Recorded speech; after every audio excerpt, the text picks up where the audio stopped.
अगर धर्म रोक सकता होता इंसान को बुराई करने से, तो वो इलाके ज्यादा अच्छे लोगों के होने चाहिए थे जहां धर्म ज्यादा माना जाता है। हो सकता है दो पैक धर्म अच्छा होता हो, मगर दो पैक धर्म पीता कौन है?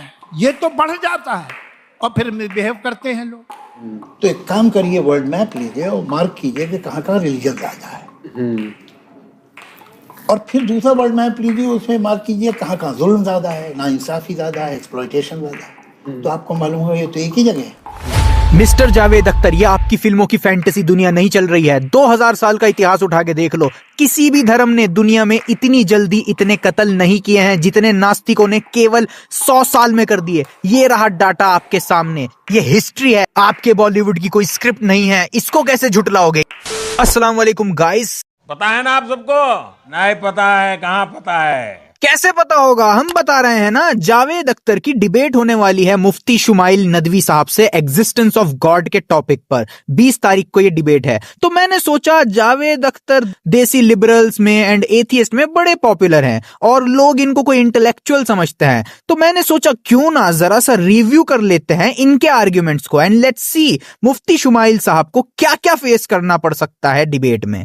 So let's see if he is an intellectual और अ फूल। आज हम 21st सेंचुरी में एथिज्म की बात कर रहे हैं, इसलिए कि जो कुछ हमारी नॉलेज हो गई, जो ज्ञान इंसान ने प्राप्त कर लिया, उसके होते हुए कोई धर्म रह जाए, बड़ी हैरत की बात। अब ये इतनी बेवकूफी वाली बात है, क्या जावेद अख्तर नहीं जानते कि खुद नास्तिक साइंटिस्ट, जी हां खुद माने जाने एथियस्ट साइंटिस्ट कहते हैं कि जब उन्होंने इस यूनिवर्स को स्टडी किया तो उन्होंने डिस्कवर किया कि हमारा ये यूनिवर्स एक फाइनली ट्यून्ड मशीन की तरह है, और अगर इस मशीन में आपने जरा सी भी फेरबदल करी तो ये यूनिवर्स ही खत्म हो जाएगा, सब खत्म हो जाएगा, हम खत्म हो जाएंगे। और इसी वजह से एथियस्ट साइंटिस्ट तक कहते हैं कि हमारा ये यूनिवर्स नाइफ एज पर है और इसका ऐसे होना इत्तेफाक नहीं हो सकता। यानी ये यूनिवर्स इतना फाइनली ट्यून मशीन की तरह है कि इसमें जरा सी भी बनने में चूक हो जाती तो हम सब खत्म हो जाते। Clip. Our universe seems to be defined by a set of numbers which in some sense look special. If we had different numbers, we would end up with a sterile universe. Most likely the universe would expand and contract too rapidly. And so everything seems to be almost on a knife edge, that if you were to change the rules of physics, the laws of physics, even a little bit, the world as we know it wouldn't exist. और जब scientist ने इस universe को और study किया तो उन्हें पता चला कि हमारे यूनिवर्स में एक फोर्स है जिसको कॉस्मोलॉजिकल कांस्टेंट कहा जाता है, और साइंटिस्ट ने कैलकुलेट किया कि ये कांस्टेंट तुक्के से सही रेंज में हो जाए, उसके चांसेस थे 1 chance in 10 to the power 120, और ये इनक्रेडिबली लो है। इवन एथियस्ट नास्तिक साइंटिस्ट इसकी डिस्कवरी पर हैरान थे, क्योंकि ये कांस्टेंट इतना फाइनली ट्यून्ड है, इतना फाइनली ट्यून्ड है। इवन एथियस्ट साइंटिस्ट कहते हैं कि भाई कोई चीज इतनी ज्यादा फाइनली ट्यून्ड हो और उसको हम इत्तेफाक तुक्का कह देते हैं तो ये स्ट्रेच हो जाता है। इन अदर वर्ड्स नास्तिक साइंटिस्ट एडमिट कर रहे हैं कि एज अ एथियस्ट उनको इस लेवल ऑफ फाइन ट्यूनिंग को तुक्का इत्तेफाक मानना पड़ता है। वो मजबूर है इसको इत्तेफाक मानने पर, क्योंकि उनका एथियज्म का फेथ उनको मजबूर करता है कि इसको इत्तेफाक ही कह दो, जबकि दे नो अंदर से वो जानते हैं कि ये एक रीजनेबल कंक्लूजन नहीं है कि इतनी फाइन ट्यूनिंग एक्सीडेंटली आ जाए। Nobody thinks that's accidental. That is not a reasonable idea. That something is tuned to 120 decimal places just by accident. Count of it is bizarre. It's a number that has basically a decimal point, 122 zeros, and something like a 138 at the end. It's hard for us to imagine starting with a theory, doing calculations, and after some number of pages of scribbling, having .00000, all these zeros, and then a 1 pop out of our equations. Even atheist scientists कहते हैं कि इस fine tuning को explain करना इस time possible नहीं है, क्योंकि कौन कहेगा ये इत्तेफाक से हो सकता है। 2 decimal places is not that crazy. What's crazy is to think a thing is a fluke if it's 123 decimal places. To write the fine tunings off as merely coincidences seems far-fetched. और क्या जावेद अख्तर इस बात को नहीं जानते कि एक पूरी मूवमेंट है जिसको इंटेलिजेंट डिजाइन मूवमेंट कहा जाता है, जिसके जो प्रोपोनेंट्स हैं वो ये कहते हैं कि as a scientist, as a biologist, as a mathematician, उन्होंने जब इस यूनिवर्स को स्टडी किया तो उन्होंने पाया कि ये यूनिवर्स इत्तेफाक से नहीं बन सकता है। उनके अकॉर्डिंग हमारा ये यूनिवर्स इंटेलिजेंटली डिजाइंड है। Clip. As a scientist, microbiologist, biochemist, as a geologist, neuroscientist, physician, biologist, and an engineer, I think there is overwhelming evidence for intelligent design in nature. As a mathematician, I see great evidence of purpose in the universe. As a molecular biologist, I see evidence for design everywhere I look, pretty much.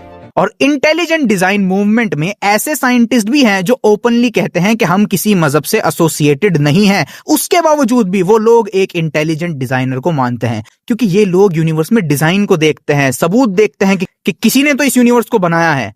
तो जावेद अख्तर रहने दो, ऐसी बोंगियां ना मारो। Universe को study करके, जानकारी लेके और ज्यादा यकीन बढ़ता है कि yes there is a God, there is a designer. अच्छा, जावेद अख्तर एक और दावा बड़ी कॉन्फिडेंस से करते हैं कि धर्म वाले तो गंदे बच्चे होते हैं, मिसबिहेव करते हैं, जुल्म करते हैं, जहां धर्म ज्यादा होगा वहीं जुल्म ज्यादा होगा। क्लिप। तो अगर धर्म रोक सकता होता इंसान को बुराई करने से, तो वो इलाके ज्यादा अच्छे लोगों के होने चाहिए थे जहां धर्म ज्यादा माना जाता है। My foot. जावेद अख्तर, इस इंफॉर्मेशन का सोर्स क्या है? तुम्हारी फिक्शनल फिल्में? अरे ये आपकी फिल्मों की स्क्रिप्ट नहीं है कि कुछ भी पेल दो। असल बात यह है कि नास्तिकों ने जितनी तबाही दुनिया में मचाई है उतनी जल्दी और उस इंटेंसिटी से किसी भी धर्म ने नहीं मचाई है। एक्चुअली एक एकेडमिक वर्क है, एक बुक मौजूद है जिसमें यही चीज को कैलकुलेट किया गया है। इस बुक के ऑथर ने पिछले 2000 सालों में जितनी भी मेजर कॉन्फ्लिक्ट्स हुई हैं उसमें कितनी जाने किस सिविलाइजेशन की वजह से गई हैं, ये चीज कैलकुलेट करी है। और रिजल्ट्स क्या थे? ये रहे रिजल्ट्स, आप देख सकते हो। सबसे ज्यादा कत्लो गारत क्रिश्चियन सिविलाइजेशन ने कॉज किया है, 178 मिलियन डेथ्स। और दूसरे नंबर पर हैं हमारे भोले भाले नास्तिक लोग विद 124.4 मिलियन डेथ्स। देख लो जावेद अख्तर, बेचारे नास्तिक कितने अच्छे होते हैं, दूसरे नंबर पर हैं। और इस्लामिक सिविलाइजेशन 6 नंबर पर है विद 31 मिलियन डेथ्स। अब मजे की बात सुनोगे? जावेद अख्तर, अब मैं एक गैरत का कैप्सूल देने जा रहा हूं, जरा हौसले से इसको अंदर डालना। क्रिश्चियन जो नंबर 1 पर हैं, उन्होंने भी इतने बंदों को 2000 सालों में मारा था। यानी 2000 सालों में क्रिश्चियन ने 178 मिलियन बंदे मारे हैं। लेकिन ये भोले भाले अच्छे अच्छे मीठे मीठे नास्तिकों ने ओनली 100 सालों में 124 मिलियन बंदे मार दिए। मतलब कहां तो रिलीजन ने 2000 सालों में, 1400 सालों में इतनी डेथ कॉज करी हैं, लेकिन नास्तिकों ने सारे रिकॉर्ड्स तोड़ दिए। 100 सालों में दुनिया को जहन्नुम बना दिया, खून की नदियां बहा दी। Javed Akhtar, this is history, this is reality, this is data. इसको तुम डिनाई नहीं कर सकते हो। नास्तिक दुनिया के लिए सबसे घटिया तरीन कौम है, एटलीस्ट डाटा तो यही शो कर रहा है। पढ़ लो आप। तो अगर धर्म रोक सकता होता इंसान को बुराई करने से, तो वो तो ना मुन्ना ना, this is not your script, यहां फिक्शन नहीं चलेगा। This is real data, this is history. Cycle कैसे बनाते हैं ये कोई धार्मिक किताब से आपको पता नहीं चल सकता है। कोई भी सरदर्द की दवा नहीं मिल सकती आपको, बाकी जन्मों जन्मों का आपको सुख मिल जाएगा। मतलब ये देसी नास्तिकों के इंटेलेक्चुअल गुरु हैं। मतलब सोचो, गुरु ऐसे हैं तो फिर सोचो इनके चेले कैसे कैसे होंगे।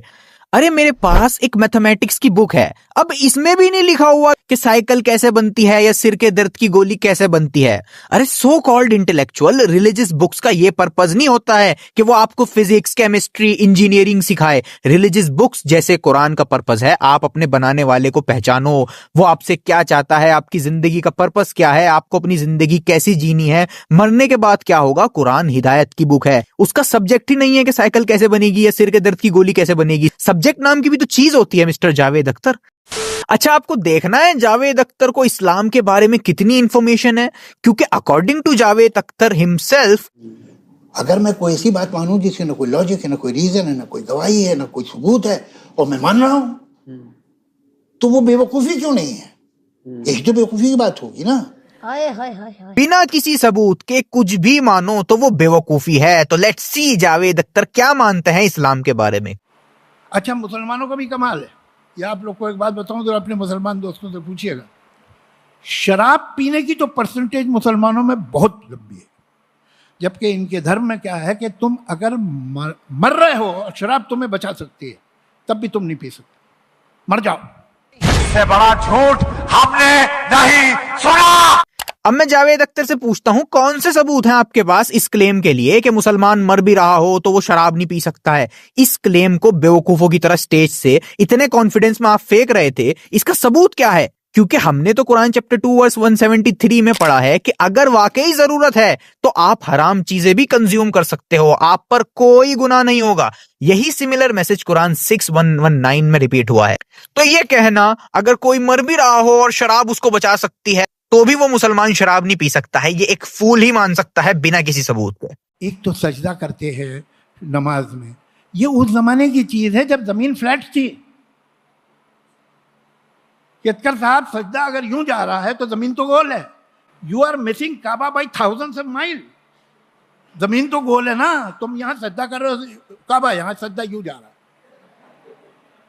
ये फ्लैट ग्राउंड पे ठीक था, जब तक जमीन फ्लैट थी तब तक सजदा सही था। अब गलत है, जमीन गोल है, उधर है सऊदी अरब, तुम्हारा इधर निकल गया। सपने देखने के लिए तो कौन मना कर सकता है भाई। अब ये बात तो fictional story inventor mister Javed Akhtar ही हमको बताएंगे कि उन्होंने ये चीज कहां से इमेजिन करी है कि नमाज कहीं पे जाती है, नमाज का जाके काबा से टकराना जरूरी है। अरे इसका सोर्स क्या है, सबूत क्या है भाई? अपनी फिल्मों की स्क्रिप्ट सोच रहे हो क्या, जो कुछ भी फेंके जा रहे हो? एविडेंस कौन देगा? क्योंकि हमने तो कुरान चैप्टर 2 वर्स 144 में पढ़ा है कि हमको सिर्फ काबा की डायरेक्शन की तरफ रुख करना है, डायरेक्शन की तरफ। ये नहीं कहा गया कि नमाज कहीं जाती है और नमाज का जाके काबा से टकराना जरूरी है, ऐसा कहीं नहीं लिखा हुआ। ये सब फिक्शनल कहानियां आपकी स्क्रिप्ट में चल जाती होंगी क्योंकि वहां आपको कोई फैक्ट चेक नहीं करता है। कुरान सिर्फ काबा की डायरेक्शन की तरफ रुख करने का हुक्म देता है, यानी आप दुनिया में जहां कहीं भी हो तो जिस डायरेक्शन में ट्रैवल करने से आप काबा तक पहुंच जाओगे, सिर्फ उस डायरेक्शन की तरफ रुख करना है, सिंपल, और कुछ नहीं। और फिर कुरान में यह भी बताया गया है, कुरान चैप्टर 2 वर्स 177 में, कि नेकी ये नहीं है कि आप ईस्ट या वेस्ट की तरफ रुख करके नमाज पढ़ो, ये नेकी नहीं है। इस आयत का मैसेज ये है, ये तो जस्ट डायरेक्शन है। अल्लाह ने डायरेक्शन दी है यूनिटी के लिए, ताकि सब एक ही डायरेक्शन में नमाज पढ़े, यूनिटी के लिए। फिर कुरान में ये तक बता दिया गया है चैप्टर 2 वर्स 115 में कि तुम किसी भी डायरेक्शन में फेस कर लो, तुम अल्लाह को ही फेस कर रहे होते हो। तो जावेद अख्तर, कौन सी बॉलीवुड की स्क्रिप्ट से ये सब बकवास सुन लिया आपने इस्लाम के बारे में? सबूत तो दो, या बस फेंकना आता है? वो कहा इस्लाम को जानने वाले, मैं पहले आपको बता दूं, मैं इस्लाम को बिल्कुल नहीं जानता। मुझे बहुत मोटी मोटी बातें मालूम है इस्लाम के बारे में, मैं पहले आपको बता दूं, मैं इस्लाम को बिल्कुल नहीं जानता। तो जावेद अख्तर साहब, सीधा जाके भाड़ में जाइए। आप इस्लाम के खिलाफ बोलते फिरते हो बिना किसी सबूत के, तो आपके ही अकॉर्डिंग जो इंसान बिना किसी सबूत के बोलता है वो बेवकूफ है, फूल है। अगर मैं कोई ऐसी बात मानूं जिसकी ना कोई लॉजिक है, ना कोई रीजन है, ना कोई गवाही है, ना कोई सबूत है, और मैं मान रहा हूं, तो वो बेवकूफी क्यों नहीं है? एक तो बेवकूफी की बात होगी ना।